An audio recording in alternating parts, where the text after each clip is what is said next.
The winter solstice feast was supposed to lock the Northern Kingdom in quiet peace. Instead, it became the exact moment Evelyn Thorne's entire world shattered. The great hearth altar burned with a fierce, golden ferocity at the center of the cavernous hall. It cast long, wavering shadows against the ancient, glacier-carved stone walls that had stood unyielding against the harsh elements for 1,000 winters. For generations uncounted, this massive fire had served as the physical and spiritual heart of the northern keep. It was not merely a source of warmth meant to ward off the brutal, screaming blizzards outside. It was a sacred, elemental blaze tied inextricably to the life force of the ruling Luna. As long as Evelyn Thorne was present, breathing the crisp air of the keep, her hidden starlight lineage fed the flames. On this freezing winter solstice night, the fire leapt impossibly high. It radiated a profound, encompassing heat that smelled of dry cedar, heavily roasted venison, and melting pine resin. The entire pack was gathered to celebrate the longest night of the year. Elite warriors with heavily scarred faces laughed loudly over dented iron tankards of dark, spiced ale. Grey-haired elders whispered ancient tales near the comforting, blistering warmth of the central fire. Young, clumsy pups chased each other playfully through the grand stone aisles, their joyous yips echoing off the vaulted ceiling. It was a picture of absolute, unshakable domestic security. Evelyn sat on the high, commanding dais of carved oak. She watched her people with a soft, quiet pride. She wore a gown of heavy silver silk that pooled around her feet like liquid moonlight, shimmering with every slight, elegant movement of her body. Resting atop her dark hair was the silver hearth crown. It was a magnificent, brutal artifact forged entirely of cold silver and raw, unrefined starlight ore. It was incredibly heavy. A constant, physical pressure on her skull that served as a daily reminder of her absolute duty and her ancient bloodline. Her starlight wolf purred in the deep, protected subconscious of her mind, feeling perfectly content, anchored, and safe in the very center of her territory. Then the massive, iron-bound cedar doors of the great hall groaned open. A brutal, freezing draft rushed violently into the room. The sudden temperature drop was staggering. It bit viciously through the thickest wolf pelts and instantly stole the breath from the laughing warriors. The warm, rich scent of the feast was abruptly replaced by the sharp, metallic tang of an incoming blizzard. The hall fell utterly, deathly silent. Kenneth Winterbane stepped over the threshold. The Alpha King was a terrifying physical presence. Broad-shouldered and towering, he possessed the kind of raw, lethal grace that made seasoned, blood-soaked fighters lower their eyes in instinctual submission. His black iron crown sat stark and menacing against his dark hair. A mantle of heavy, snow-dusted bear fur draped over his broad shoulders, making him appear even larger, more feral. His storm-grey eyes swept the crowded room with an unreadable, hardened intensity. Normally, when those turbulent irises found Evelyn sitting on the high dais, they softened immediately, the icy, turbulent color shifting to a molten, fiercely protective gold. On this fateful solstice night, they remained a frozen, impenetrable grey. And he was not alone. The alien scent hit Evelyn a fraction of a second before her silver eyes processed the visual sight. It was not the crisp, dominant, challenging odor of a rival shifter. It was not the earthy, blood-stained musk of a wilderness rogue. It was entirely wrong for this world. It was cloying, weak. It smelled of sugared plums, artificial rosewater, and overwhelming, acidic human anxiety. Standing half-hidden behind the king's massive armored frame was Chloe Mercer. She was small, excessively fragile, and wrapped in a thick cloak of white fox fur that practically swallowed her trembling form. Her pale, delicate hands clutched desperately at Kenneth's dark leather sleeve. Her knuckles were white with absolute terror as she stared out at the sea of silent, predatory faces. She possessed no spiritual anchor, no magical aura, and absolutely no feral strength. She was merely a human woman, ordinary, mundane, and completely out of place in a stone stronghold built by ancient, territorial predators. Yet, the sovereign, the most feared ruler in the 7 territories, was treating her as though she were made of spun glass.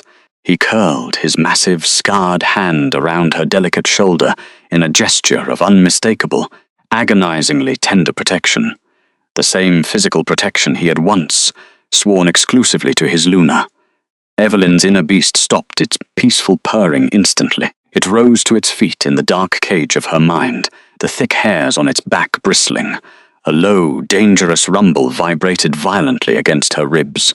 The fated mate bond, a sacred, invisible biological thread woven directly between her soul and Kenneth's, suddenly flared with a blinding, searing heat. It felt exactly as though a red-hot iron blade was being dragged slowly, deliberately across her collarbone. The physical agony of the bond, sensing a profound, foundational betrayal, was immediate, suffocating, and incredibly real. Her own blood temperature seemed to plummet, yet Evelyn did not gasp. She did not clutch her chest in pain. She simply folded her hands carefully in her lap, her own knuckles turning a stark, bloodless white as she locked every muscle in her face into place. Kenneth walked down the center aisle, physically pulling the fragile human along with him. He wrapped a massive, protective arm around Chloe's small shoulders, shielding her from the intense, glowing stares of the pack. The warriors and elders parted before them like a split sea, stepping back out of sheer confusion and ingrained instinctual respect for their leader. The silence in the cavernous hall was so absolute that the only sounds remaining were the loud, hungry crackle of the central blaze and the soft, uneven, frantic patter of the lovers' leather boots on the stone flagstones. When they reached the base of the high dais, the Alpha King stopped. He looked up at the woman he had sworn to protect in front of the goddess, the fated mate he had claimed as his absolute equal. His jaw clenched tight, a thick muscle ticking rapidly in his cheek. His fists were balled so rigidly at his sides that the heavy leather of his battle gauntlets creaked audibly in the quiet room. It was a clear, explicit sign of his self-imposed physical restraint, a desperate, subconscious wrestling with his own stubborn pride and whatever unseen manipulation was heavily clouding his judgment. "Pack," he rumbled. His voice was a low, dominant thunder that physically rattled the empty drinking cups on the long wooden tables. "I have returned from the southern borders, and I have brought an addition to the royal household." He stepped aside slightly, bringing the shrinking, terrified human into the full, harsh, golden light of the central fire. "This is Chloe Mercer," Kenneth declared. His tone brokered no argument. It projected an absolute command that demanded immediate submission from every wolf in the room. "She is my chosen companion. She will reside here, in the keep, under my direct, personal protection." A collective, stifled breath rippled rapidly through the great hall. Hundreds of amber, brown, and gold eyes darted frantically from the towering, unyielding king to the silent Luna sitting above them. They were waiting for the inevitable explosion. They expected tears, desperate begging, the pitiful, chaotic collapse of a woman who had just been publicly discarded and humiliated before her entire court. They expected her to scream, to demand her sacred rights, to shift into her wolf and brutally claw at the fragile interloper standing in her sacred home. Evelyn did nothing of the sort. She maintained a perfectly straight spine. Her silver eyes remained eerily calm, fixed unblinkingly on the man who was currently tearing her soul apart piece by bleeding piece. The burning sensation on her collarbone grew exponentially worse. It shifted into a visceral, tearing pain that made her physically nauseous, but she ruthlessly locked the agony away behind an impenetrable fortress of sheer, unbreakable dignity. Beta Marcus Vance stepped forward from the deep, flickering shadows of the stone pillars. His face was pale, his expression caught somewhere between absolute, sickening horror and his deeply ingrained military loyalty to his commander. He opened his mouth to speak, to perhaps reason with his seemingly mad king, but a sharp, cutting, lethal glare from Kenneth instantly silenced him in his tracks. Near the central fire, Shaman Ronald Sterling did not look at the king at all. The wise ancient elder was staring intently at the roaring flames. His deeply wrinkled hands shook slightly as his experienced eyes observed a subtle, terrifying change in the way the massive flames moved. The golden light was already beginning to wane, shrinking away from the coldness spreading through the room. "Evelyn," Kenneth said. He finally addressed her directly, his voice dropping from a booming royal proclamation to a harsh, gravelly, personal demand. "You will accept her presence. There is room enough in the vast halls of this stronghold for both of you. You will make her welcome." The public humiliation was a calculated, heavy weight designed to break her. It was a suffocating pressure, pressing down on her shoulders, attempting to force her to her knees in front of the entire court she had served and bled for. Evelyn Thorne stood up. The movement was slow, incredibly fluid, and utterly devoid of panic or haste.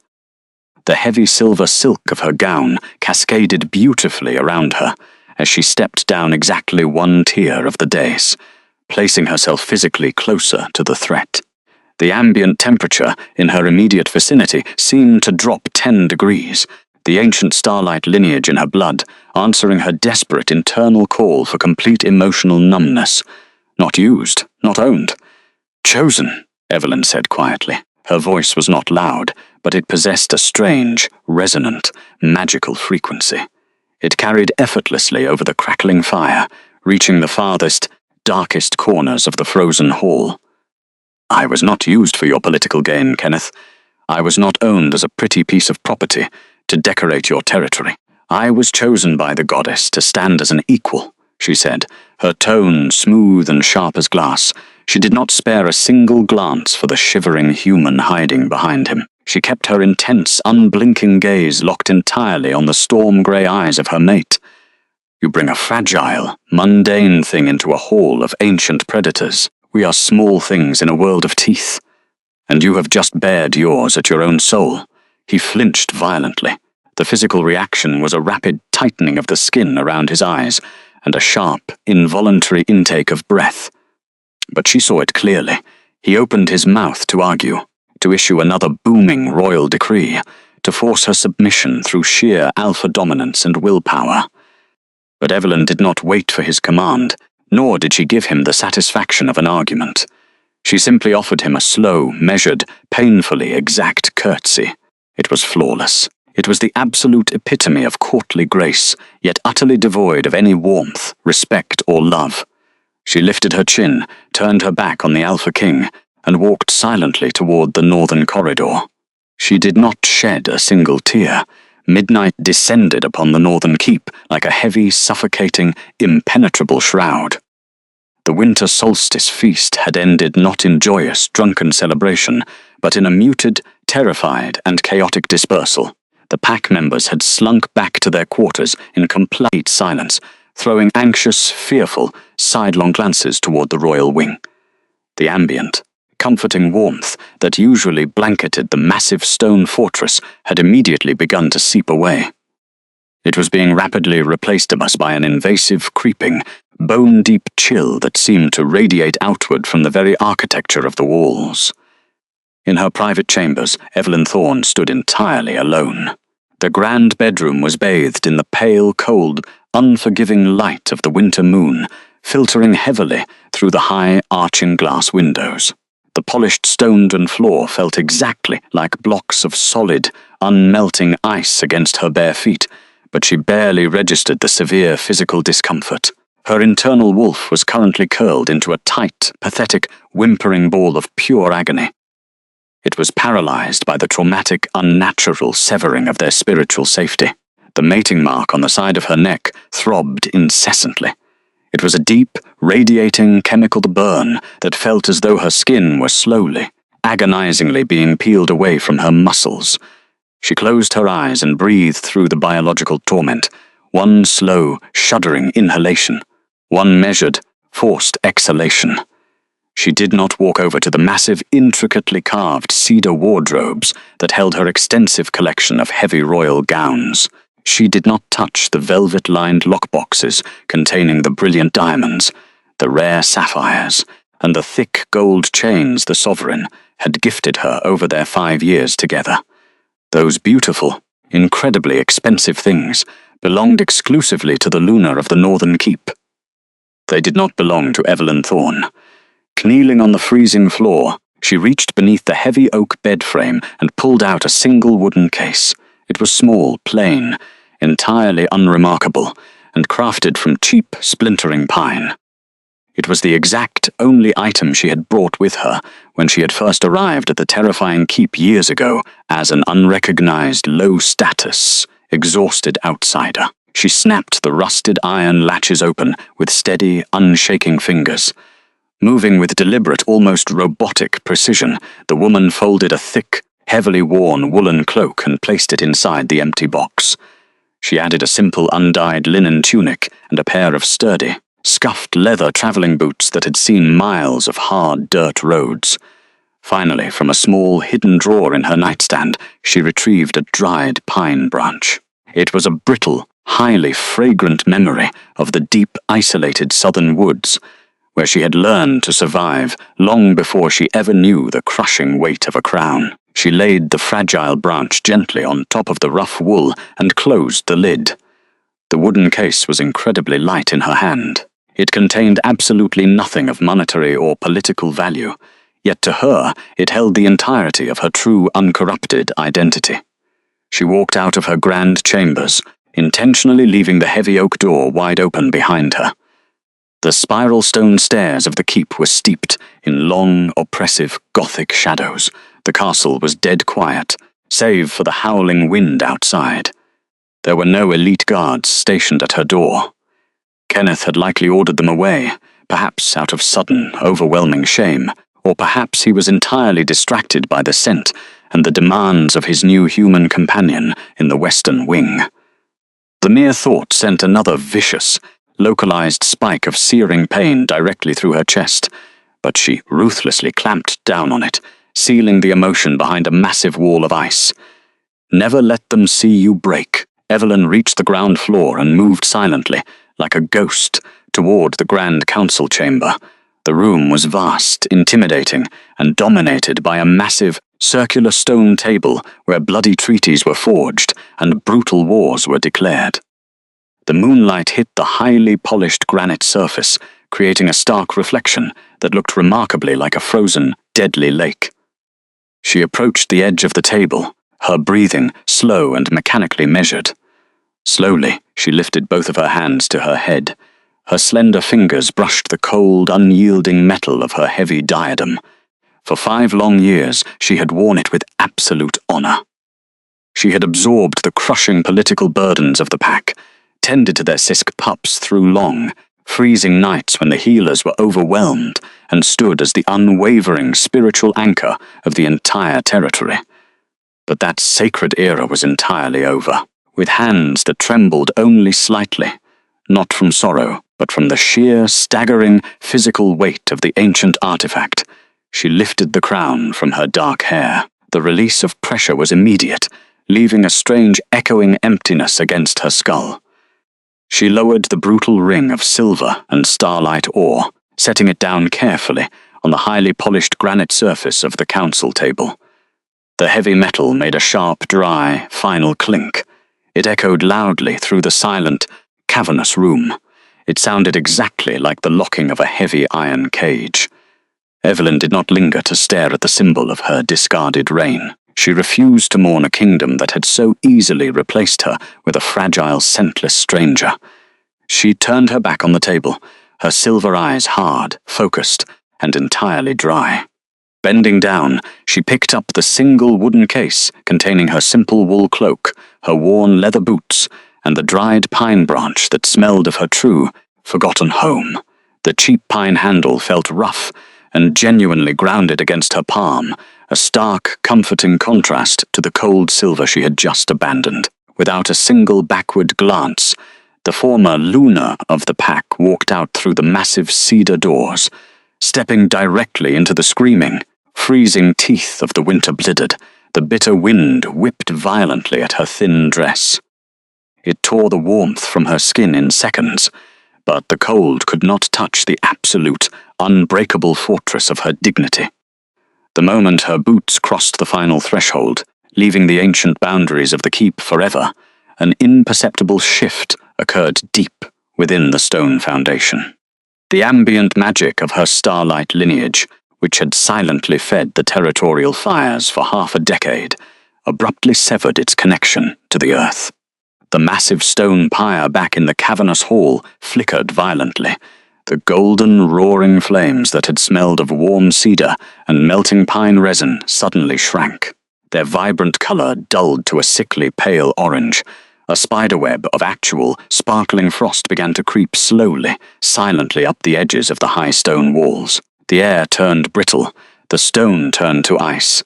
The northern keep was already beginning to freeze. Evelyn did not know this. She simply gripped her wooden box tighter, put her head down, and let the white storm swallow her whole. She did not look back, and she did not shed a single tear. The southern valley offered a profound, isolating silence that was fundamentally different from the aggressive, screaming blizzards of the northern peaks. Here the snow fell in thick, heavy curtains, burying the ancient pine forests in a quiet, undisturbed blanket of white. It was a place where lost things went to remain hidden. Evelyn Thorne walked through the deep drifts with a slow, mechanically measured rhythm. The cold was an absolute physical weight pressing down on her shoulders. The scuffed leather traveling boots she wore were completely soaked through, her toes numb and aching with a dull, throbbing intensity. The biting wind tore at her simple, undyed linen tunic and the thick woolen cloak she had wrapped tightly around her shivering frame. Yet she did not stop. She did not stumble. Her spine remained perfectly, rigidly straight. The physical exhaustion was immense, a heavy, dragging weight on every muscle, but it was nothing compared to the phantom sensation of the severed mating mark on her neck. It no longer burned with the immediate visceral fire of active betrayal. Instead, it had settled into a cold, deep, pulsating ache. The sacred thread woven between their souls, stretching, tearing, bleeding across the miles, was slowly calcifying into dead, unfeeling tissue. She carried the single wooden case by its cheap pine handle. It was her only anchor in a world that had suddenly tilted completely off its axis. By nightfall, she reached the abandoned cabin.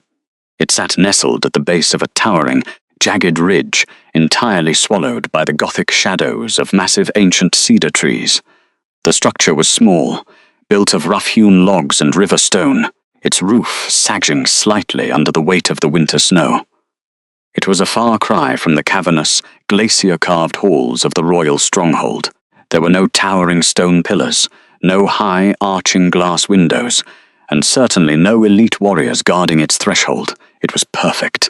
Evelyn pushed the heavy, creaking wooden door open. The interior smelled of damp earth, old timber, and profound neglect. The temperature inside was barely warmer than the freezing wilderness, but it offered immediate shelter from the biting wind. She stepped over the threshold and carefully closed the door behind her, sealing out the storm. Moving with the same deliberate, quiet grace she had used to navigate the treacherous political courts of her former life, the woman knelt before the small, cold hearth. She did not have palace servants to fetch dry kindling. She did not have a massive territorial fire fed by generations of pack magic. She had only her own 2 hands. She unlatched the single wooden case. Her slender, labor-scarred fingers brushed past the folded clothes, reaching directly for the dried pine branch she had preserved. It was brittle, highly fragrant, and smelled fiercely of her true forgotten origins. She placed the branch gently onto the stone grate, adding a few scraps of dry moss she had gathered along her grueling trek. Then Evelyn closed her eyes. She bypassed the whimpering, traumatized wolf curled in the dark cage of her mind, reaching deeper into her own bloodline. The ancient starlight lineage was not tied to a crown, nor was it dependent on an Alpha King's validation. It was an earthbound, instinctual magic. A soft silvery glow began to emanate from her palms. It was not the roaring, golden ferocity of the Northern Keep's territorial flame. It was a quiet, steady, ethereal light. When she pressed her glowing hand to the dry moss, a spark caught immediately. The fire bloomed. It crackled softly, a warm, silvery blue flame that instantly banished the damp chill of the room. The heavy, comforting aroma of burning pine and crushed mint filled the small cabin, layering perfectly over the scent of old timber. The temperature in the room rose steadily, creating a dense, sensory pocket of absolute safety. The magic in her veins pulsed in quiet rhythm with the leaping flames, answering the primal call of a space that finally belonged entirely to her. Evelyn sat back on her heels, letting the profound heat wash over her frozen face. She stared into the small, obedient flames. For 5 years, she had silently anchored an entire kingdom, pouring her life force into a massive altar to keep a cursed realm from freezing, only to be cast aside for a fragile, scentless stranger. She had held up their sky, and they had simply assumed it was the weather, never again. 3 days passed in a blur of quiet, rhythmic domestic survival. Evelyn settled into a simple, grueling, but deeply satisfying routine. She chopped her own wood, the rhythmic thud of the iron axe against the freezing timber, serving as a physical release for her lingering tension. She gathered resilient winter roots and dried herbs from the snowy ridges, grinding them into pungent, healing pastes using a heavy stone mortar and pestle. On the evening of the 3rd day, a heavy knock shattered the quiet sanctuary of the cabin. Evelyn did not flinch. Her inner wolf lifted its head, its ears swiveling toward the sound, but it did not sense the aggressive, dominant aura of a royal tracker. It sensed physical pain. She opened the door to find an old, weather-beaten merchant leaning heavily against the doorframe. His lips were blue, his hands wrapped in ragged, frost-covered wool. He was a rogue shifter, disconnected from any pack, caught entirely off guard by the unnatural, sudden ferocity of the early winter storms blowing down from the north. "Please," the old man rasped, his voice trembling violently. "The cold, it is unnatural this year. It bites right through the fur. I will freeze if I do not find a hearth." Evelyn did not demand a toll. She did not ask for his allegiance. She simply stepped aside and ushered him into the absolute, enveloping warmth of her starlight hearth. She sat him in a sturdy wooden chair and immediately went to work. Her movements were highly efficient, stripped of all royal ceremony. She boiled snow in an iron kettle, brewing a thick, dark tea of crushed mint and willow bark. When she pressed the steaming clay mug into his shaking, frost-bitten hands, the old shifter let out a long, shuddering sigh of absolute relief. He looked at the quiet woman tending to him. He saw her plain woven shirt. He saw the dark bags of exhaustion under her striking silver eyes. He did not know that the woman wrapping a warm, herbal poultice around his freezing fingers had, just 3 days prior, worn the most powerful crown in the 7 territories. He did not know that entire armies had bowed to her. All he knew was the staggering, miraculous warmth radiating from her scarred hands. "You have a healer's touch, lady," the merchant whispered, his teeth finally stopping their frantic chattering. "The pack's up north. They would pay a fortune in gold for hands like yours. The Alpha King's territory is notoriously brutal. They say the royal healers are always overwhelmed." Evelyn paused. Her thumb rested lightly against the rim of the heavy clay mug. A singular, sharp pang of sorrow echoed in her chest for the pups she had left behind, but she quickly sealed it beneath a massive layer of impenetrable ice. "I am not interested in gold," Evelyn said quietly. Her voice was smooth, carrying that strange, resonant frequency that made the old man blink in sudden awe. "And I do not serve kings. I choose who I heal." She turned her back to him, moving toward the small window to gaze out at the darkening, snowy valley. The reflection in the cold glass showed a woman stripped of all royal artifice. She was beautiful the way a blade was beautiful. Sharp, tested, and entirely unadorned. She was no longer a decorative piece of property waiting for validation. She had vanished like smoke through a crack in the world, and in doing so she had finally found herself. While the southern valley settled into a warm, quiet domestic rhythm, the sovereign's fortress was rapidly descending into a biological and architectural nightmare. 3 days had passed since the massive cedar doors had closed behind the departing Luna. 3 days since the ancient, glacier-carved stone fortress had begun to subtly, irreversibly change. Kenneth Winterbane stood in the center of the Grand Council chamber. His towering, broad-shouldered frame was rigid, his fists clenched so tightly behind his back that the thick leather of his battle gauntlets whined under the immense strain. His piercing gaze was locked in a fierce, unblinking glare on the highly polished granite surface of the circular table. Resting exactly in the center of the stone was the silver hearth crown. It remained exactly where she had left it. The brutal ring of cold silver and raw starlight ore looked stark, heavy, and completely dead without her dark hair to frame it. The Alpha King's jaw ticked rapidly. His inner beast was pacing frantically in a tight, aggressive circle within his mind. It was snarling, snapping its jaws at empty air, driven half-mad by the sudden, terrifying silence on the other end of their fated bond. The biological connection had not broken completely. A true mate bond could not be severed by mere distance, but it felt horrifyingly hollow. A deep, radiating cold had settled directly over Kenneth's collarbone, a phantom frostbite that no amount of thick fur could warm. Yet his human pride remained a towering, insurmountable fortress. "She is testing me," Kenneth rumbled. His voice was a low, dominant growl that vibrated violently against the stone walls. He was not speaking to the empty room. Beta Marcus Vance stood near the arched doorway, his posture stiff, his face pale and drawn.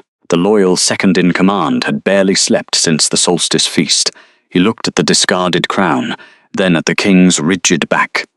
"My king," Marcus began carefully, his tone laced with deep, undeniable apprehension.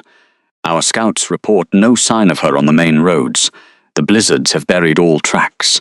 She took nothing but a single wooden case, if she is caught in the high passes." "She is throwing a childish tantrum," Kenneth interrupted, his voice snapping like a frozen whip. He turned away from the table, pacing toward the high glass windows. "She expects me to crawl into the snow and beg her to return. She expects me to cast aside my chosen companion to soothe her wounded ego. I will not." He stared out at the screaming white expanse of his territory. The winter is brutal. The cold will bite through her stubbornness. Her wolf's devotion to the bond will override her pride. She will return to the keep when she realizes she cannot survive the high country frost alone. It was a colossal, arrogant miscalculation. He relied entirely on the absolute biological pull of the fated mate bond, blind to the fact that he had been the one to brutally drag a red-hot iron blade across it. Marcus did not argue. He simply bowed his head, though his hands trembled slightly at his sides. The ambient temperature inside the massive stone fortress had plummeted significantly in a mere 72 hours. Kenneth's breath plumed in a thick, white cloud every time he exhaled, even inside his own private council chamber. The fires in the sacred basin were failing. Frost was already beginning to creep up the edges of the high stone walls. Yet Kenneth stubbornly refused to see it as anything more than a harsh winter draft. He stubbornly believed his own authority could command the elements, just as it commanded his pack. But the elements did not obey a blind king.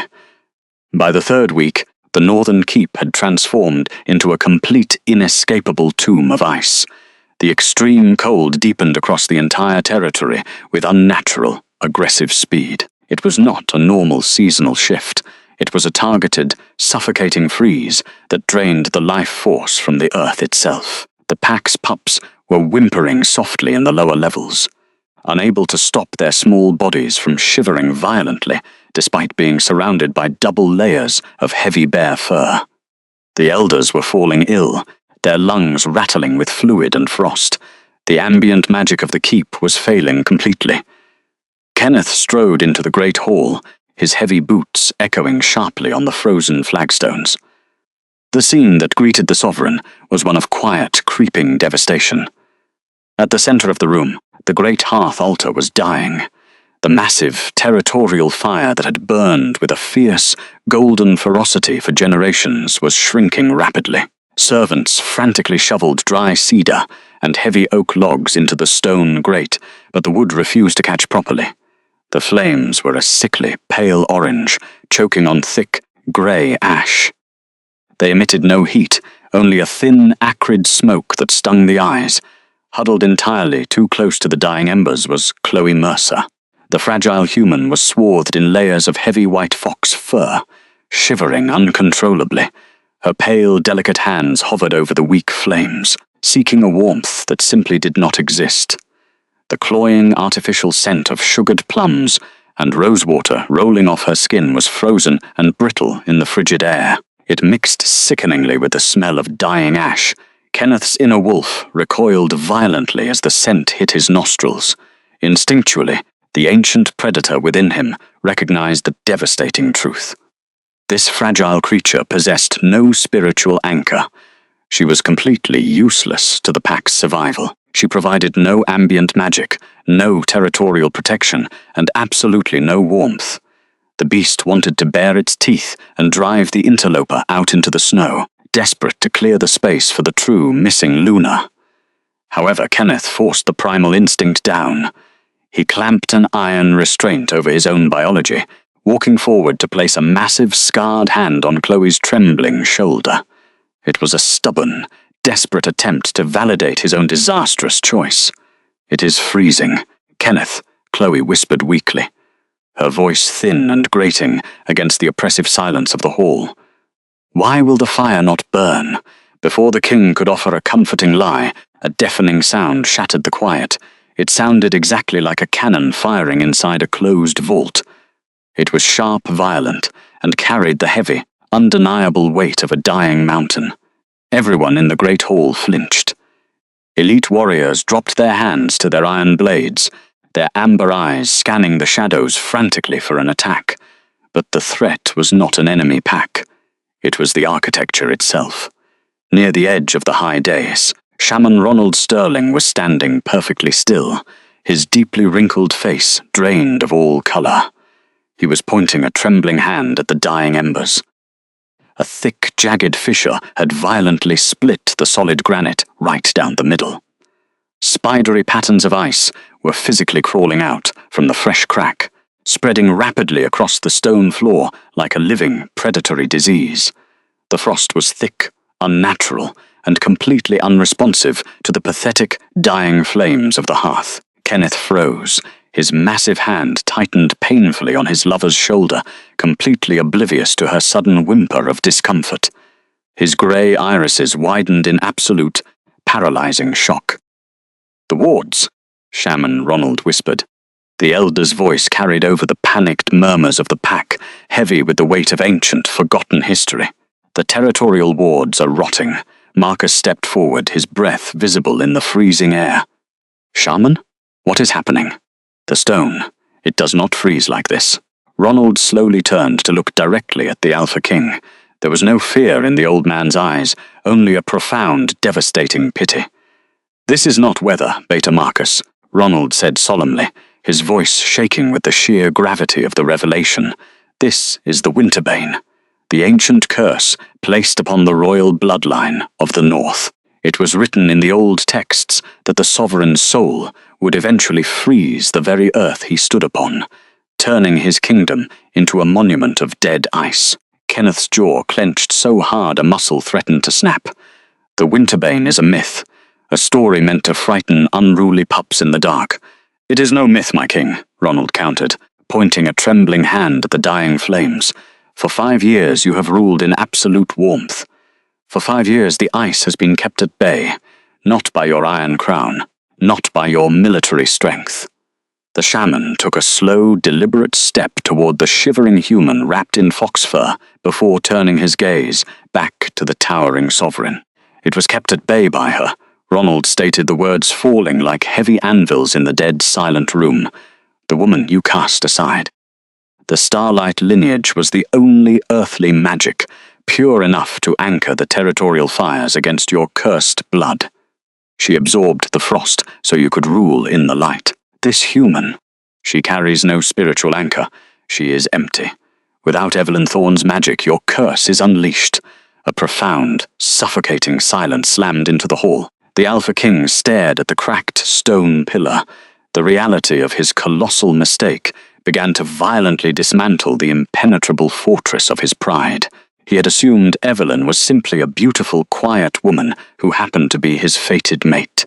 He had deemed her replaceable, easily cast aside for a fragile human diversion. He had not known she was the only thing keeping his entire kingdom from suffocating under a mountain of ice. A name unspoken for 3 weeks suddenly grew teeth, sinking viciously into the king's chest. Evelyn. Kenneth's inner wolf threw its head back in the dark confines of his mind and let out a raw, agonizing, blood-curdling howl of pure despair. The physical pain in his collarbone flared with the heat of 1,000 dying suns. He had not just driven away his mate. He had driven a dagger directly into the heart of his own realm. By the 4th week, the Alpha King could no longer endure the silent, suffocating death of his own territory. Leaving the failing fires and the useless, shivering human behind in the cavernous keep, Kenneth launched a frantic search across the frozen ridges.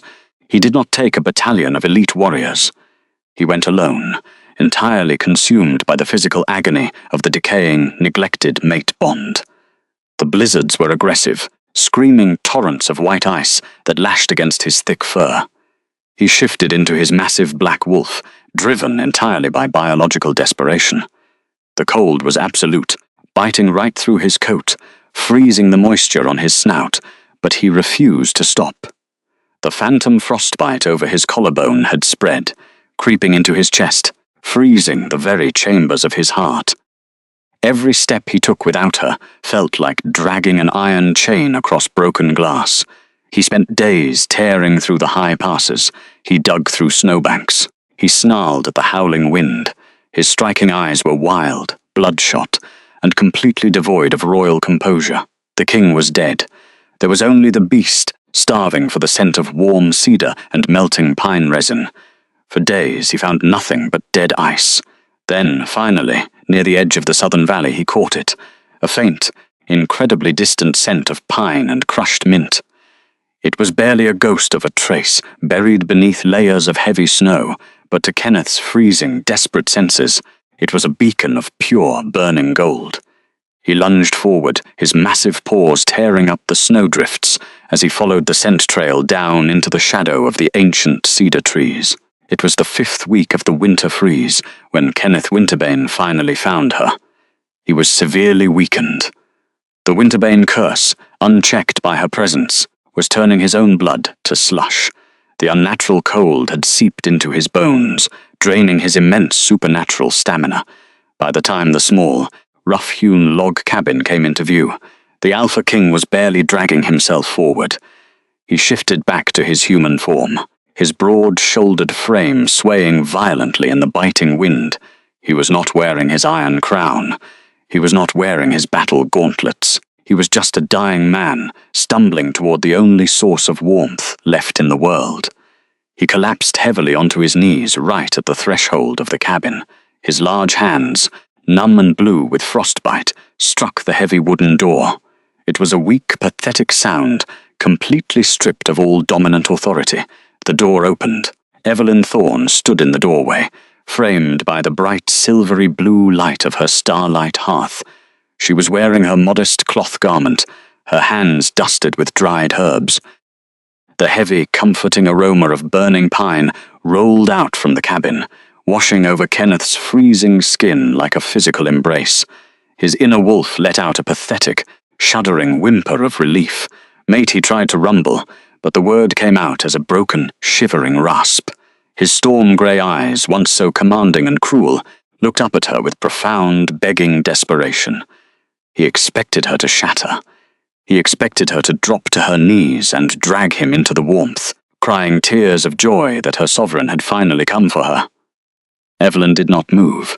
She looked down at the massive, shivering man bleeding onto her porch. Her striking silver eyes were completely devoid of the unconditional devotion they had once held.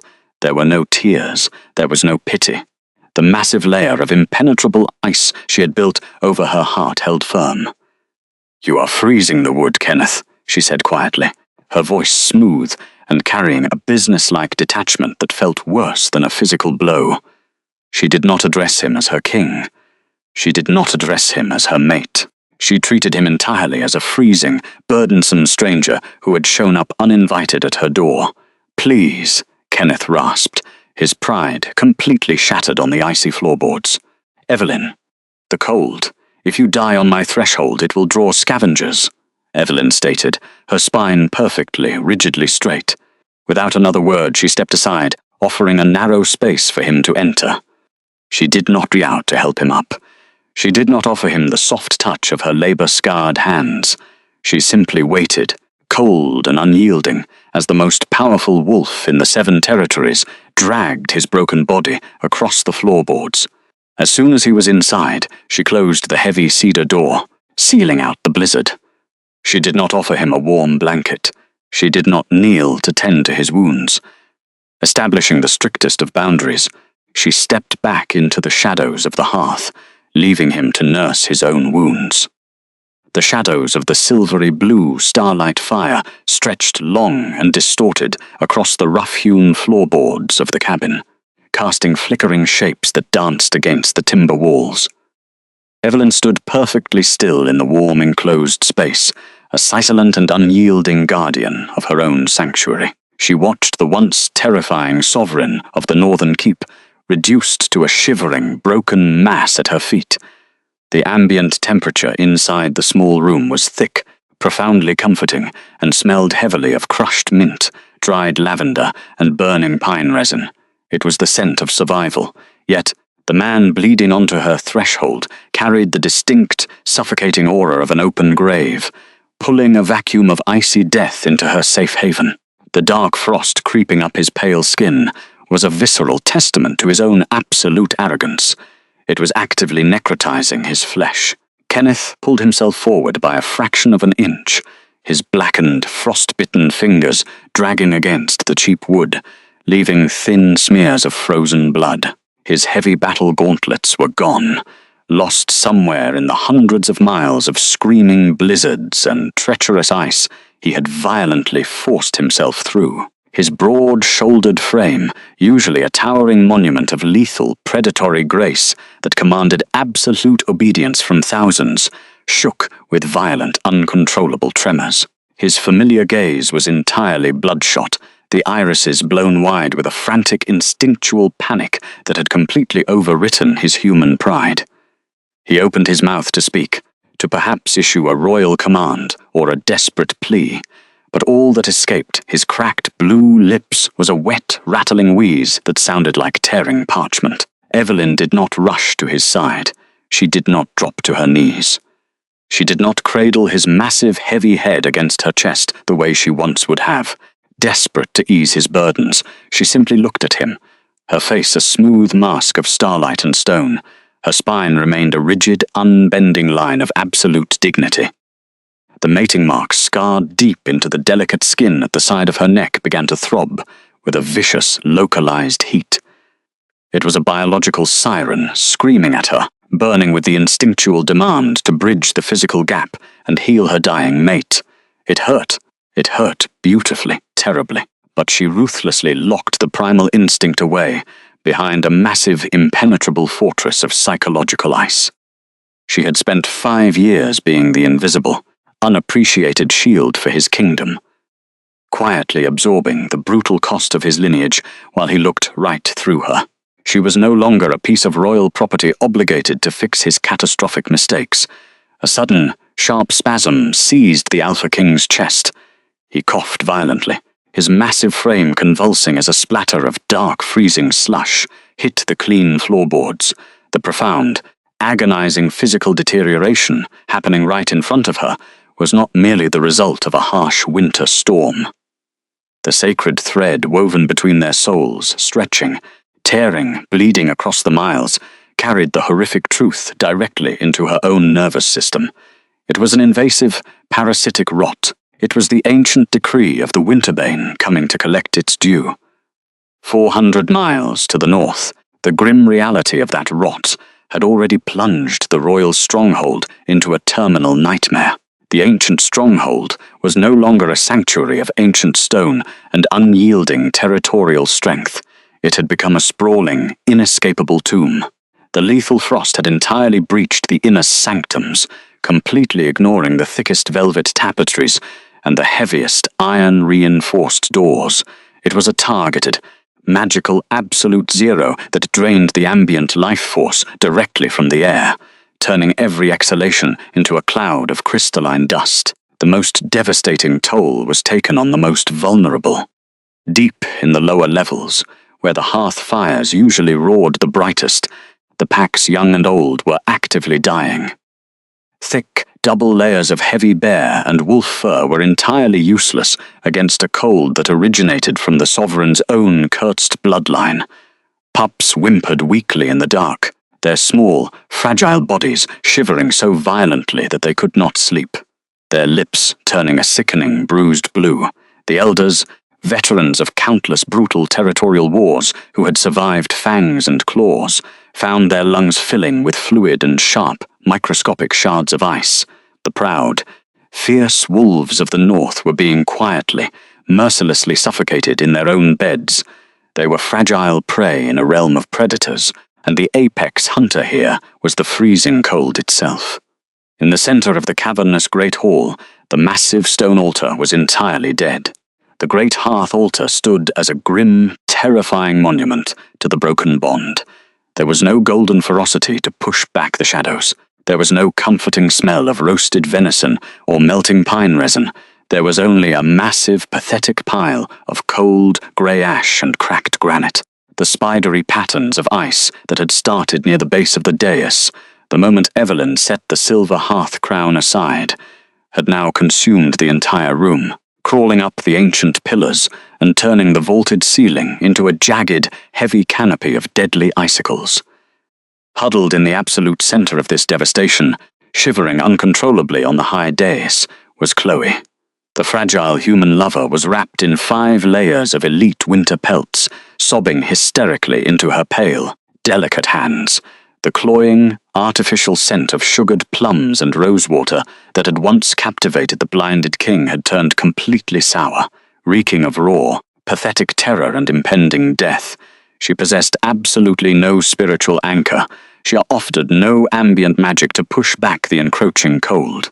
Her human presence was entirely empty, a decorative, useless fragility that was currently costing an entire civilization its life. The keep demanded a primal sacrifice, and she had nothing but tears to offer. The bitter, gnawing frustration within the royal household had finally boiled over into outright, dangerous mutiny. Marcus stood near the shattered remains of the High Council table, his breath plumbing in thick white clouds. The royal's second-in-command had deep, dark bags under his eyes, his skin pale and taut over his cheekbones. His hand rested heavily on the hilt of his cold iron blade, his knuckles white with tension. He was struggling desperately to keep order among the elite warriors. But the feral, instinctual panic of the pack was overriding their military discipline.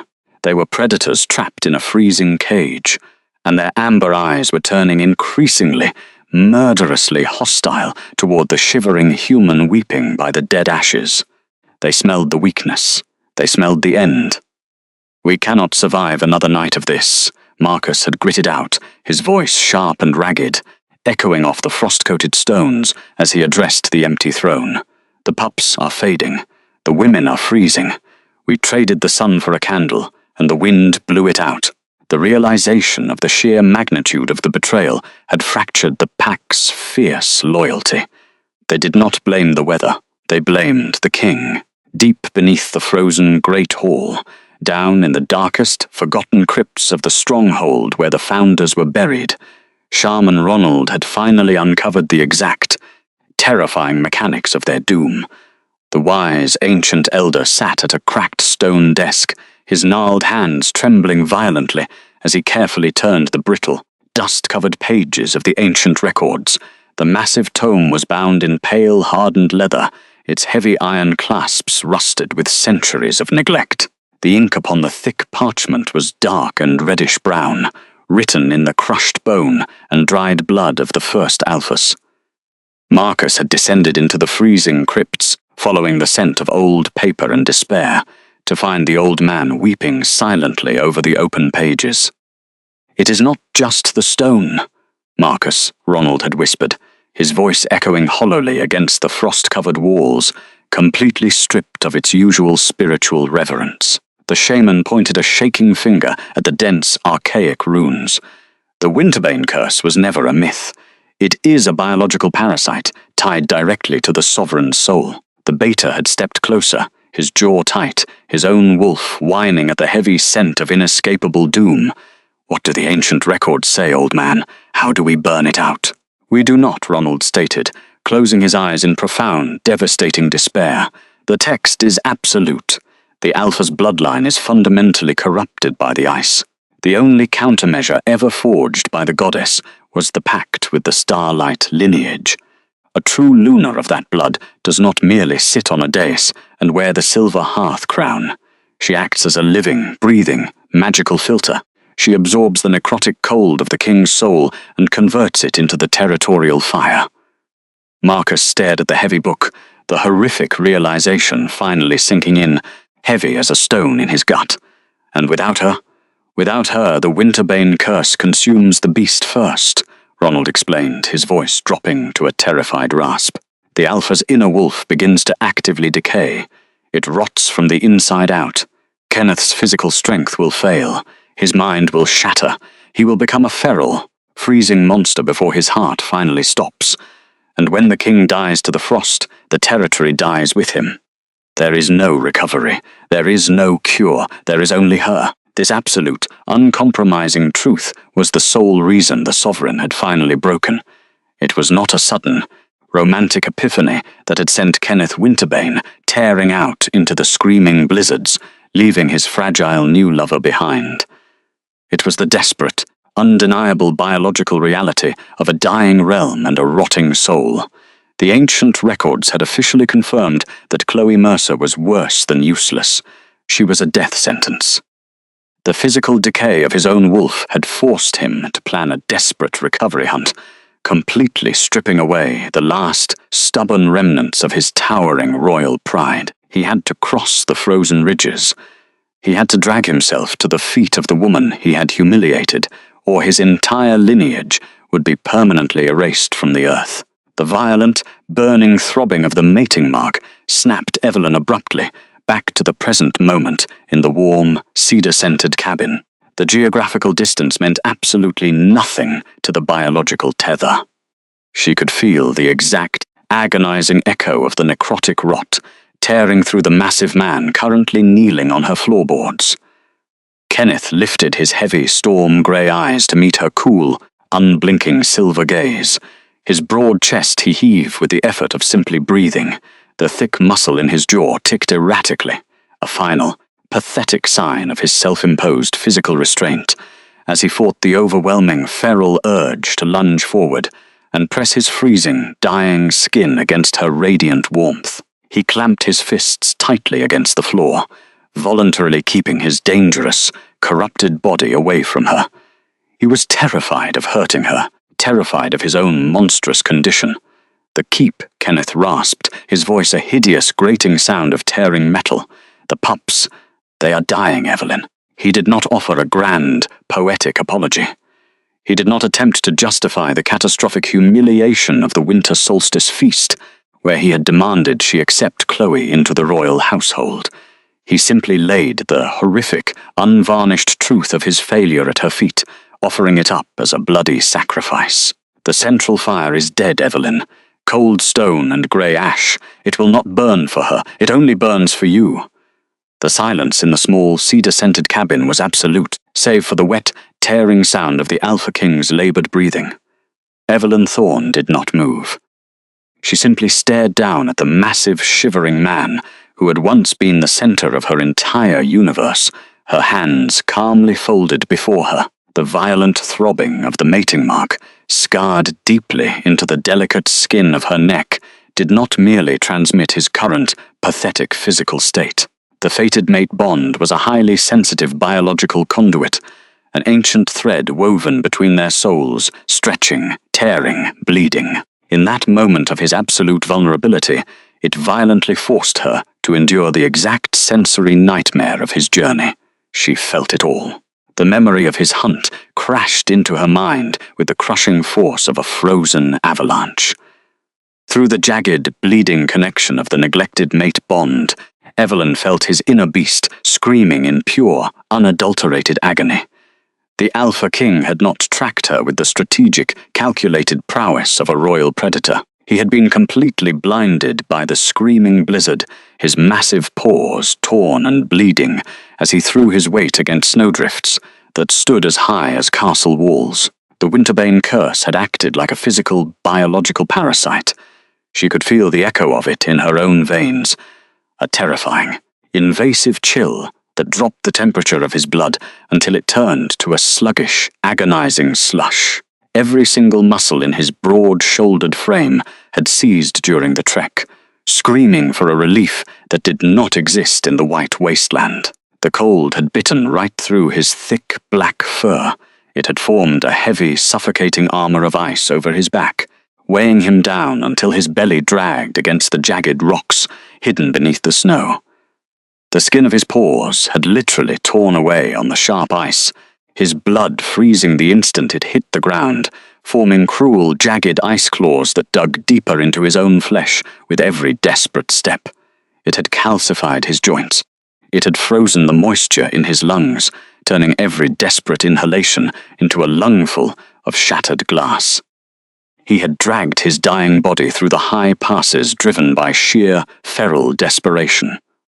The physical pain of the severed soul thread had ripped his nervous system apart, creating a phantom frostbite that consumed him from the inside out. He was a sovereign rotting in real time, his supernatural healing completely disabled by the ancient curse he had foolishly unleashed upon his own bloodline. Evelyn could feel the exact moment his towering royal pride had finally snapped. It had happened somewhere on the third ridge, when his human mind realized that, without her, he was nothing but a freezing corpse wearing an iron crown. During those agonizing 5 weeks of deep winter, Kenneth had learned the devastating truth, the cloying, artificial scent of Chloe Mercer. A human who possessed no spiritual anchor, no lineage and no magic, had offered absolutely zero warmth. Her presence at the Northern Keep was a useless, decorative illusion against the brutal reality of nature. Chloe was a fragile diversion. She could not hold back the ancient dark. The only thing that had kept his heart beating in the absolute zero of the northern ridges was a scent. It was the faint, impossibly distant aroma of pine and crushed mint.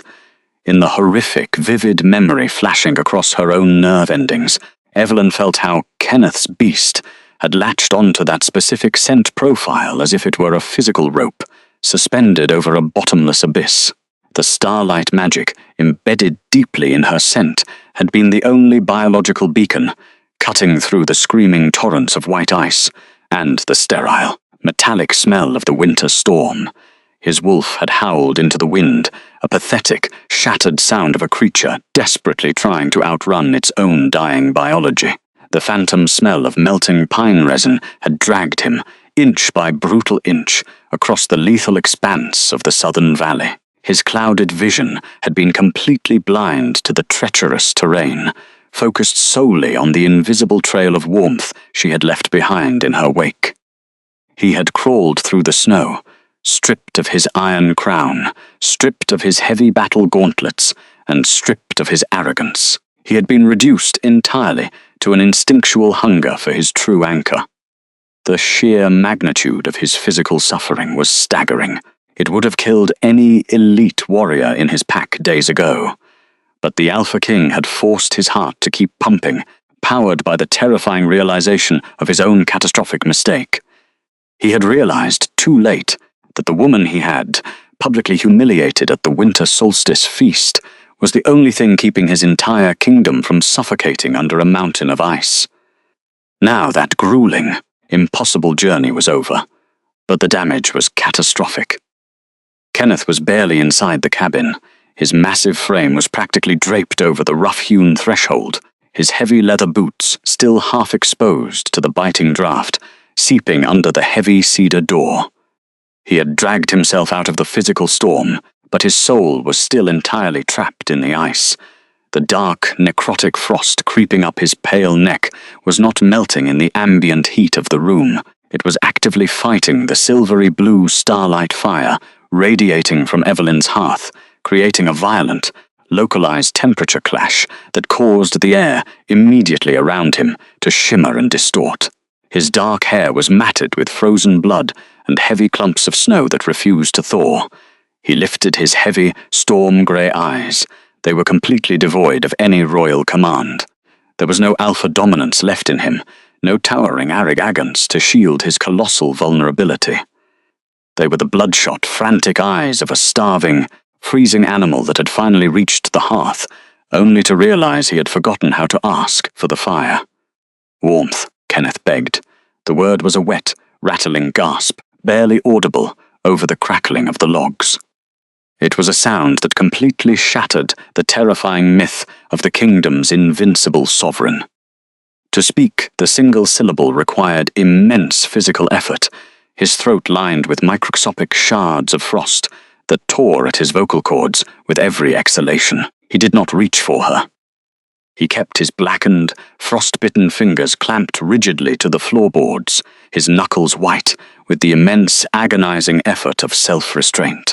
He was voluntarily anchoring his dangerous, corrupted body to the cheap pine wood, terrified that if he touched her, the necrotic rot of his curse would seep into her pure skin. His broad chest heaved irregularly, the frozen leather of his armor cracking audibly with every shallow breath.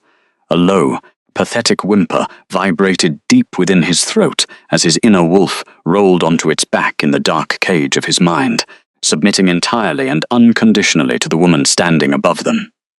"Please, Evelyn," he rasped, his cracked blue lips trembling violently. "Just a fraction of the hearth. I am suffocating in the frost." Evelyn looked down at him.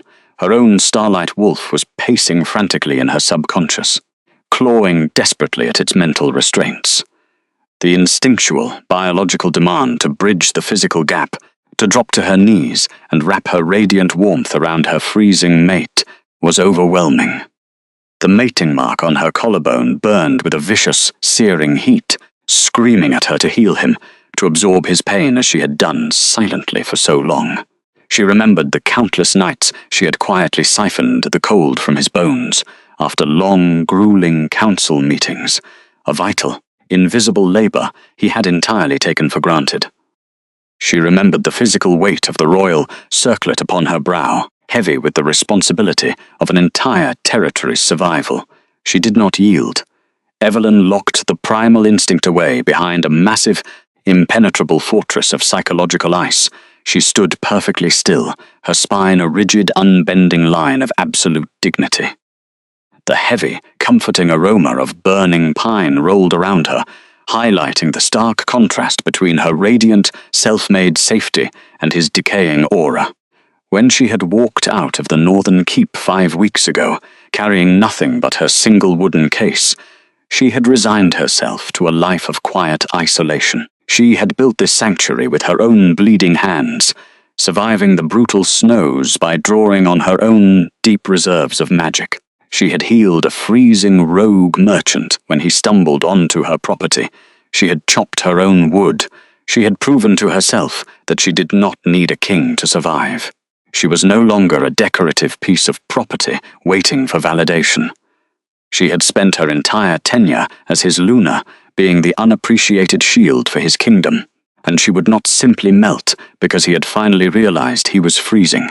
"You demanded I accept a fragile, scentless stranger into the heart of the northern keep," Evelyn said quietly.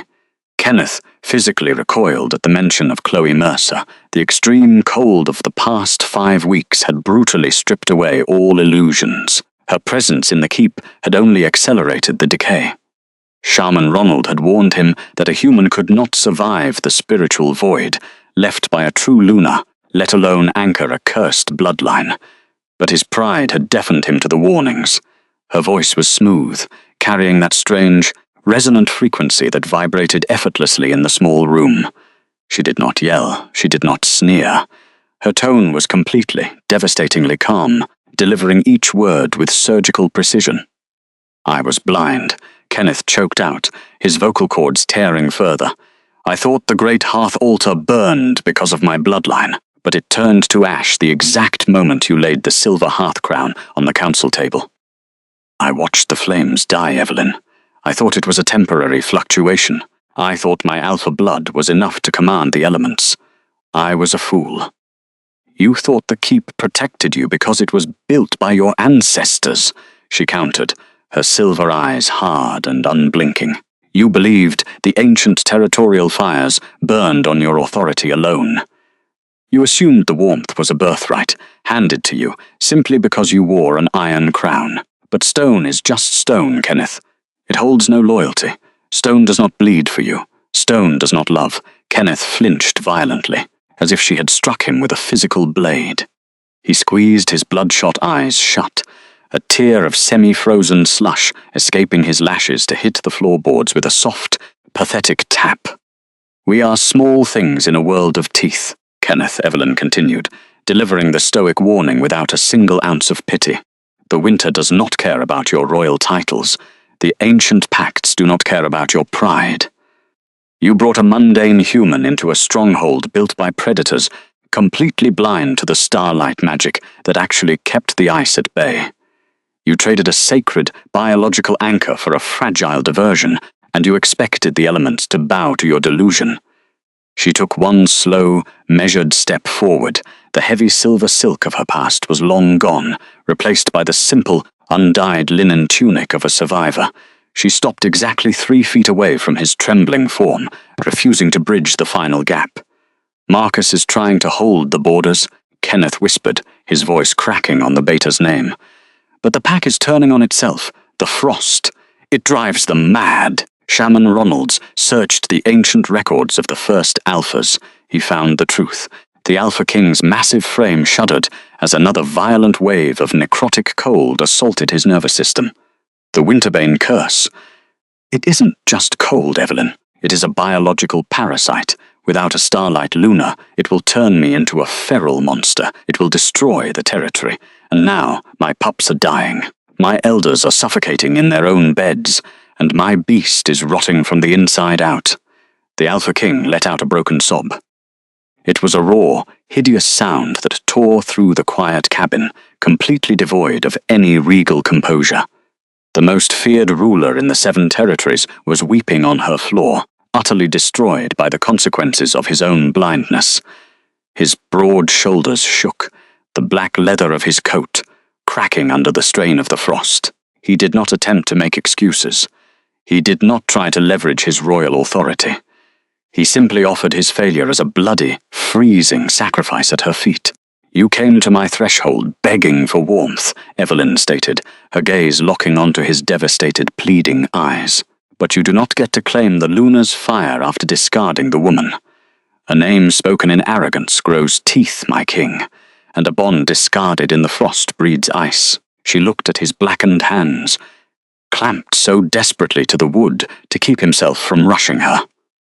She saw the profound physical restraint he was exercising, the desperate attempt to protect her from his own curse, even as he was dying from it. It was a stark contrast to the man who had paraded his human lover through the great hall. This was not the arrogant sovereign. This was the penitent beast, brought completely to heel by the unforgiving laws of nature. "I will not heal you because I am your fated mate," Evelyn declared, her tone establishing a strict, unbreakable, transactional boundary.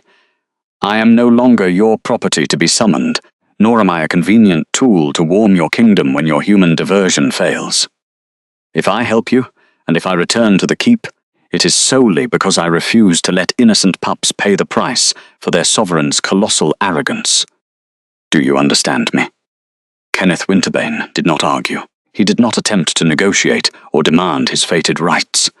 He simply bowed his heavy, dark head until his forehead rested against the rough-hewn floorboards, right at the very tips of her scuffed leather boots. "I understand," he whispered, his breath pluming weakly in the air between them, the words shivering with profound regret. "Whatever you demand, Evelyn. My life, my crown, just save my people." Evelyn stared at the top of his head. For a long, silent moment, the only sound in the cabin was the crackle of the silvery blue flames and the frantic, uneven thud of his failing heart. The physical distance between them felt as vast as the frozen ridges he had just crossed. It was a chasm built of betrayal, and she would not leap across it just because he was finally willing to look down. Then, very slowly, she reached out. She did not touch his skin. She would not offer him the ultimate, profound intimacy of skin-to-skin contact, not yet. Trust had to be rebuilt through physical action, through months of domestic routine and undeniable proof of his devotion. Her dignity demanded strict boundaries. Instead, Evelyn knelt with deliberate, mechanical grace. She extended her hand, the celestial heritage glowing softly beneath her scarred flesh, and pressed her warm palm against the cheap pine floorboards, exactly 1 inch away from his blackened, frost-bitten fingers. The ambient magic flared. The ancient starlight lineage pact, a sacred biological mechanism designed to filter the alpha's necrotic cold, activated the moment her skin made contact with the wood. The energy was profound, an elemental force that smelled of ozone and hot embers. A wave of intense, localized heat radiated outward from her hand. The silvery blue light bled directly into the rough-hewn pine, tracing the natural grain of the floorboards, like glowing rivers of molten silver. The heat traveled seamlessly across the short distance, pushing back the creeping aura of death that clung to him. As the warmth enveloped his freezing limbs, the heavy, comforting aroma of burning pine spiked in the small room, masking the metallic tang of his frozen blood. It was not a cure, it was a calculated lifeline. Kenneth gasped, a ragged, desperate intake of air, as his entire body shuddered violently. His dark veins, previously rigid with the Winterbane's ice, began to slowly pulse with liquid blood again. The peripheral warmth seeped into his necrotizing flesh, stopping the rapid progression of the curse without granting him the full sensory relief of her actual touch. The excruciating agony of the thaw hit him, but he welcomed the pain, burying his face against his arms as he wept silently into the wood. His inner wolf let out a long, exhausted sigh, finally able to rest in the safety of her proximity, even if it was just on the very edge of her warmth. She watched the way his broad shoulders slumped in pure, unadulterated relief. He did not push the boundary. He did not attempt to crawl closer and grab her hand. The terrifying ruler who had commanded armies and dismissed her worth in front of hundreds was now completely domesticated by the simple, terrifying reality of survival. He was kept exactly at the boundary. He would have to earn every single inch of closeness from this moment forward through acts of service, profound humility, and unyielding patience. The days of him taking her invisible labor for granted were permanently burned to ash. "We leave at dawn," Evelyn said, rising back to her feet, her spine perfectly straight. "You will sleep by the hearth, but you will not cross the center of the room." She turned her back on the Alpha King, leaving him kneeling in the periphery of her light. She had vanished like smoke through a crack in the world, and the woman he had found in the shadows was no longer a decorative queen. She was a sovereign of her own making, beautiful the way a blade was beautiful, and she held the absolute, terrifying power to either thaw his kingdom or let it freeze forever. The silvery blue light of the starlight hearth slowly gave way to the pale, sterile grey of dawn filtering through the frosted window panes. Inside the cedar-scented cabin, the atmosphere was dense with unspoken tension. Evelyn Thorne stood by the small wooden table, her movements precise, unhurried, and completely devoid of the nervous flutter that once defined her interactions with the Alpha King. She folded her rough-spun shirt and placed it into her single wooden case. The cheap pine box had been her only companion when she walked away from the epicenter of northern power. Now it would accompany her back into the heart of the nightmare. Every fold of fabric she packed was a testament to her quiet survival, an assertion that she required nothing from the vast riches of the kingdom to sustain her own existence. Across the room, Kenneth Winterbane remained exactly where she had left him. The terrifying sovereign of the northern keep had spent the entire night, huddled on the rough-hewn floorboards, strictly observing the physical boundary she had drawn. He had not crossed the center of the room. His massive, broad-shouldered frame was hunched, his knees pulled toward his chest in a posture of complete, domesticated submission. The peripheral warmth of her magic had seeped into his necrotizing flesh, halting the aggressive rot of the Winterbane curse, but it had not cured him. His dark hair was still matted, his storm-grey eyes sunken into hollow, bruised sockets from weeks of agonizing deprivation. The phantom frostbite still lingered over his collarbone, a biological chain binding his soul to the consequences of his own arrogance. Evelyn snapped the rusted iron latches of the case shut. The sharp metallic click echoed loudly in the quiet space.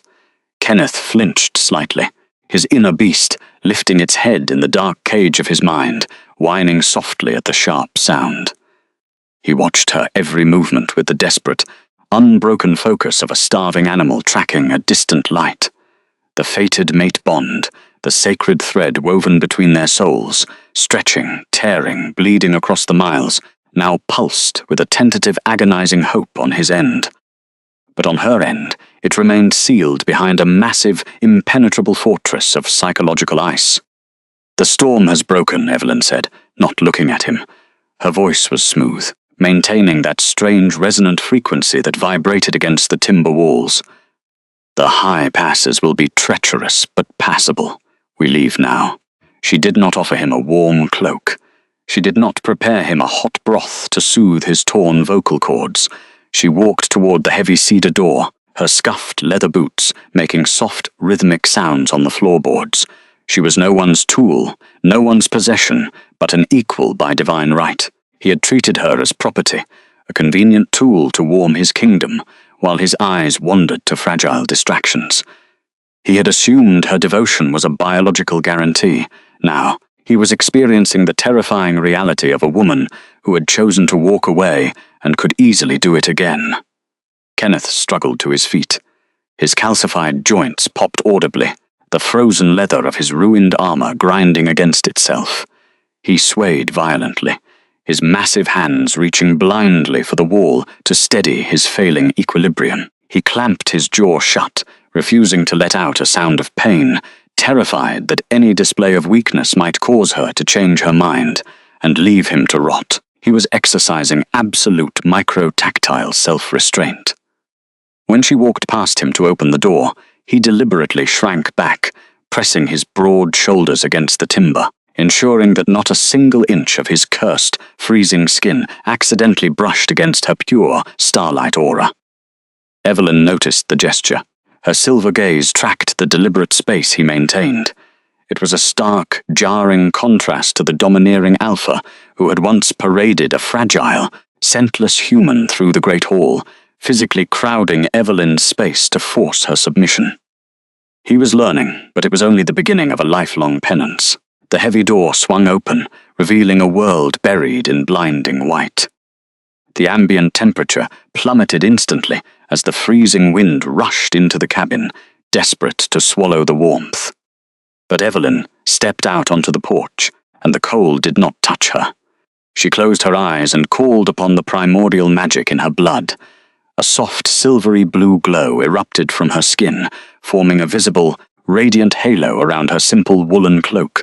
It smelled heavily of ozone, hot embers, and crushed mint. The snow beneath her boots instantly melted, turning into warm, rising steam. Kenneth stared in absolute, paralyzing shock.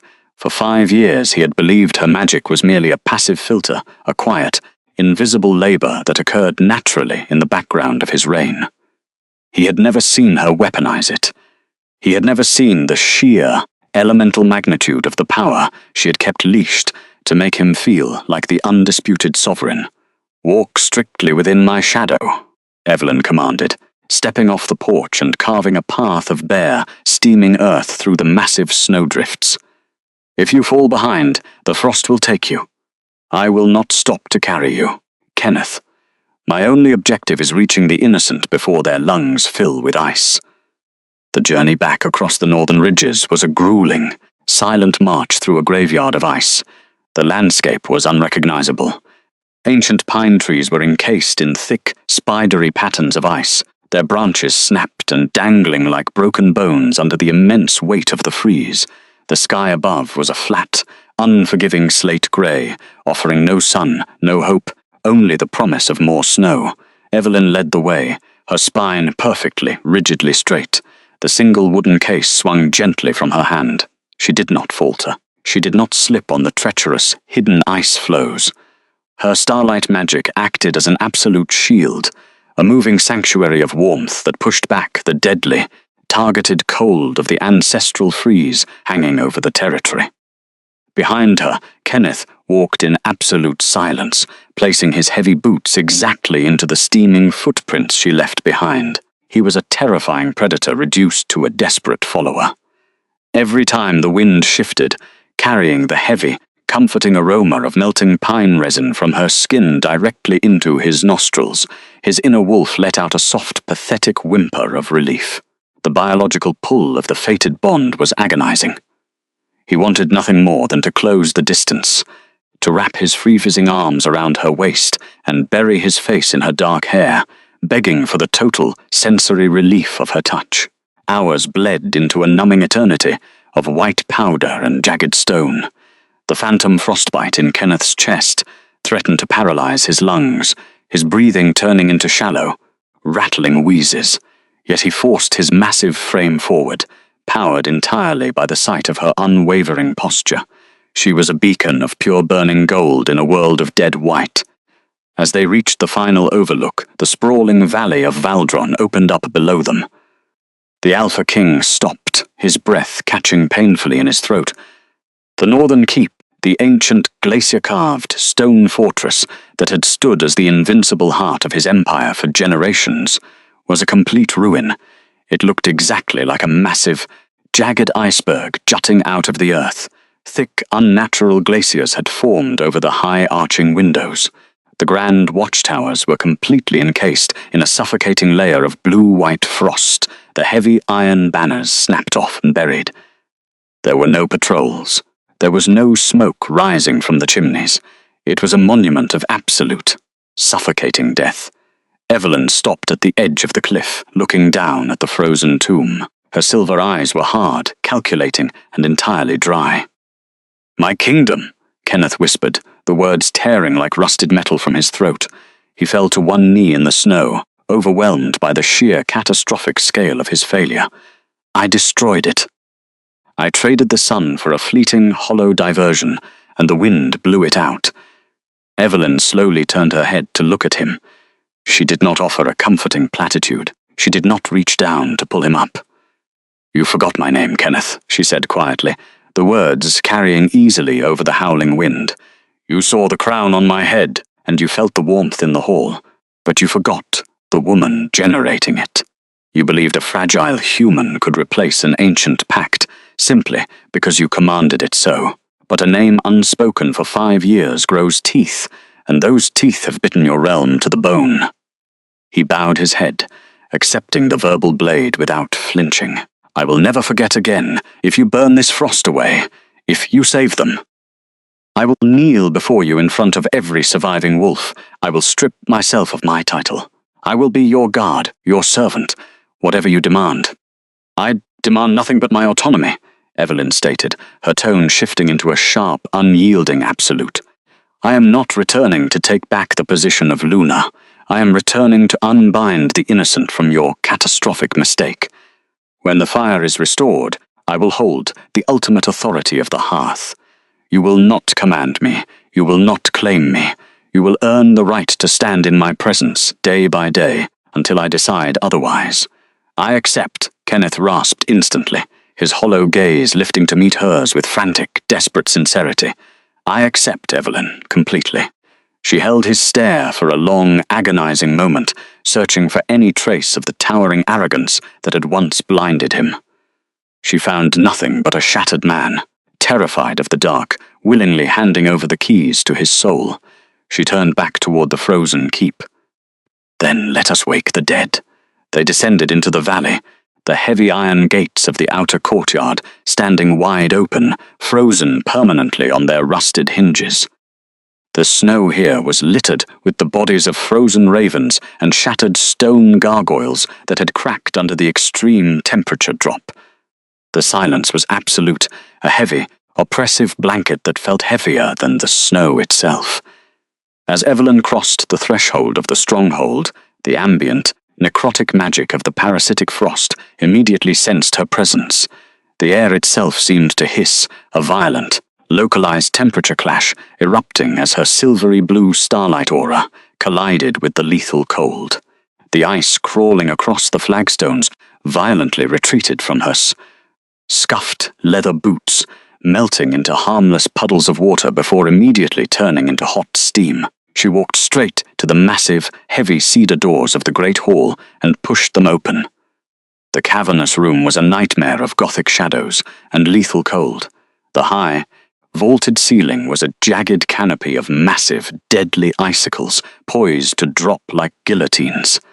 The elite warriors of the pack were huddled in the corners, wrapped in dozens of thick pelts, their amber eyes glazed over with the sluggish, creeping apathy of late-stage hypothermia.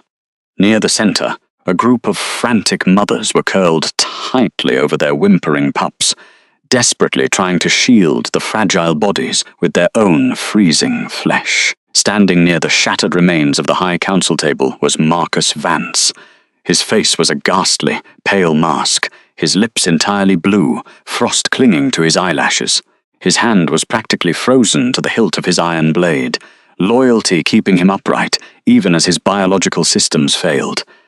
Nearby, Shaman Ronald knelt in the ash, his ancient records of the first alphas clutched tightly to his freezing chest, shivering violently as he muttered prayers to a moon that had abandoned them. When the massive doors opened, Marcus slowly lifted his head, his dull, dying eyes widened in absolute, staggering disbelief. Evelyn Thorne stepped into the hall. She was not wearing the heavy silver silk of a queen. She wore a simple, undyed linen tunic and a coarse woolen cloak, but to the freezing, desperate pack, she looked like a descending goddess.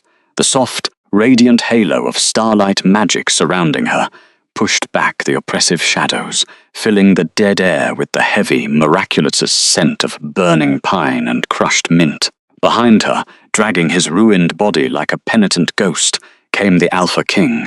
A collective, shuddering gasp rippled through the dying wolves. The sheer shock of seeing their terrifying sovereign reduced to a limping, broken follower was entirely eclipsed by the staggering, overwhelming wave of warmth radiating from the woman he followed. Evelyn did not pause to greet them. Her striking silver eyes locked onto the absolute center of the room. The great hearth altar was a massive pile of cold grey ash and cracked granite. Resting exactly in the center, perfectly encased in a thick, unyielding block of solid ice, was the silver hearth crown. Huddled at the base of the dais, wrapped in a mountain of white fox fur, was Chloe Mercer. The human lover was a pathetic, shivering mass. Her pale, delicate hands were completely blue, her tear-stained face sallow and drawn. The cloying, artificial scent of sugared plums and rosewater had completely soured, reeking of raw terror and impending death. She had offered nothing to the pack. She had possessed no spiritual anchor, no ancient bloodline, no capacity to absorb the heavy, biological cost of ruling a cursed realm. She was completely, entirely irrelevant to the survival of the species, a fragile ornament that had shattered under the weight of real magic. When the fragile woman saw Kenneth, she let out a weak, rattling sob and tried to crawl toward him. "Kenneth, you came back. The cold. It's killing me." Kenneth did not even look at her. His stormy gaze was locked entirely on Evelyn's back, his broad-shouldered frame rigid with absolute micro-tactile self-restraint as he stayed precisely within the boundaries she had set. The brutal reality of nature had completely stripped away his delusion. The mortal weeping on the floor was the catalyst of his realm's destruction, a mistake he had elevated out of sheer hubris, and he felt nothing for her now, but a profound, sickening disgust directed entirely at himself. Evelyn ignored the interloper entirely. She walked straight past the shivering woman, her scuffed leather boots leaving steaming footprints on the frost-covered stone. She did not waste a single word of anger or jealousy. The human was a small thing in a world of teeth, and Evelyn was the architect of the fire. She reached the edge of the ruined monument. The physical devastation of the stone was profound. The ice had driven deep fissures into the granite, trying to permanently shatter the territorial anchor. Evelyn set her single wooden case down on the floor. She reached out, her slender, labor-scarred fingers hovering just inches above the block of solid ice that held her former crown. She did not reach for the silver. The metal was merely a symbol. The true power was in her blood. Evelyn closed her eyes and took a slow, deep, shuddering inhalation. She bypassed the tight, defensive cage of her own trauma, reaching down into the absolute depths of the ancient starlight lineage pact. For 5 years, she had quietly filtered the king's necrotic cold, acting as an invisible shield. Now, the shield was gone, and she was the sword. She slammed both of her glowing palms directly onto the frozen ash of the altar. The impact sounded like a thunderclap inside a closed vault. A massive, blinding shockwave of pure silvery blue energy erupted from her hands. It was not a gentle, gradual thaw. It was a violent, elemental detonation of warmth. The solid block of ice encasing the silver band instantly exploded into a cloud of superheated vapor. The dead, grey ashes within the massive stone grate ignited with a deafening roar. A colossal pillar of golden roaring fire shot directly up toward the vaulted ceiling. The heat was staggering. It washed over the cavernous hall like a physical tidal wave, carrying the heavy, deeply comforting aroma of dry cedar, heavily roasted venison, and melting pine resin. The spidery patterns of ice clinging to the high stone walls instantly hissed and dissolved, cascading down as warm rain. The jagged icicles hanging overhead melted in seconds, washing the ancient stone clean. The biological effect on the pack was immediate and miraculous. The shivering pups let out sharp, joyous yips as colour rushed back into their pale, bruised faces. The elders took deep, shuddering breaths, the microscopic shards of ice in their lungs melting into harmless vapour. Elite warriors collapsed onto their knees, tearing off the heavy layers of thick fur as the glorious, blistering warmth penetrated their freezing bones. Shaman Ronald wept openly, dropping his head to the wet stone in absolute reverence. Evelyn stood at the epicenter of the inferno, completely untouched by the flames. The golden light reflected brilliantly in her striking silver eyes. She was a sovereign of her own making, breathing life back into a dead world with the sheer, unmatched force of her hidden lineage. Behind her, the sudden, massive influx of territorial magic slammed directly into Kenneth Winterbane. The ancient pact re-established its connection. The necrotic rot of his ancient affliction, which had been slowly turning his blood to slush, was violently purged from his nervous system. The phantom frostbite over his collarbone vanished in a burst of searing heat. His inner wolf let out a massive, rumbling roar of absolute triumph and relief, shedding the agonizing decay that had plagued it for 5 weeks. His physical strength returned in a rushing, intoxicating flood, but he did not use it to assert dominance. Instead, Kenneth Winterbane stepped forward into the full, harsh, golden light of the central fire. He bypassed the shivering, weeping form on the floor without a single glance. He walked directly to the base of the high dais, where Evelyn stood above him, bathed in the roaring flames. The Alpha King, the most terrifying and powerful ruler in the 7 territories, went down on both knees. The heavy thud of his body hitting the warm stone echoed clearly over the crackling fire. He bowed his dark head deeply, exposing the vulnerable, scarred back of his neck to her completely. He pressed his massive, calloused hands flat against the flagstones, submitting his absolute physical and political authority to the woman he had once tried to discard. "My Luna," Kenneth rumbled. His voice was no longer a broken, rattling wheeze. It was a deep, resonant thunder, heavy with profound, unshakable devotion and deep, agonizing regret. "My anchor, my sovereign." A collective gasp rippled through the great hall. Marcus Vance immediately dropped to one knee, driving his iron blade into the stoss in a salute of ultimate respect. Within seconds, Every single warrior, elder, and mother in the room followed suit. The entire northern keep knelt before the woman in the simple linen tunic.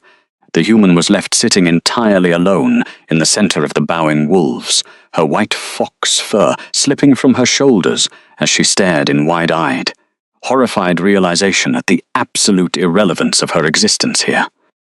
She was a ghost in a hall of true gods, and she had just been permanently erased from the narrative. Evelyn looked down at the massive man kneeling at her feet. She did not feel a sudden, magical rush of complete forgiveness. The trauma of the winter solstice feast, the agonizing burn of the severed bond, and the weeks of cold isolation in the southern valley were not instantly erased by a grand gesture. Trust was a house built brick by brick, and Kenneth had only just laid the foundation. But as she looked at his bowed head, at the absolute micro-tactile restraint he was showing by not reaching out to touch her without permission, the massive layer of impenetrable ice she had built over her heart finally registered a single microscopic crack. She reached out and picked up the forged silver from the hot stone. It was no longer a cold, heavy burden. It felt warm, resonant, and entirely alive in her hands. She did not place it on her head. She held it loosely at her side, some symbol of a power she no longer needed to wear to prove her worth. "The hearth fire will never die again," Evelyn said quietly, her voice projecting effortlessly across the kneeling pack, establishing the new, absolute law of the territory. "Because it no longer belongs to the crown, or to the king. It belongs to me, and I will share its warmth only with those who remember its true cost." Kenneth lifted his molten, fiercely protective gaze to look at her.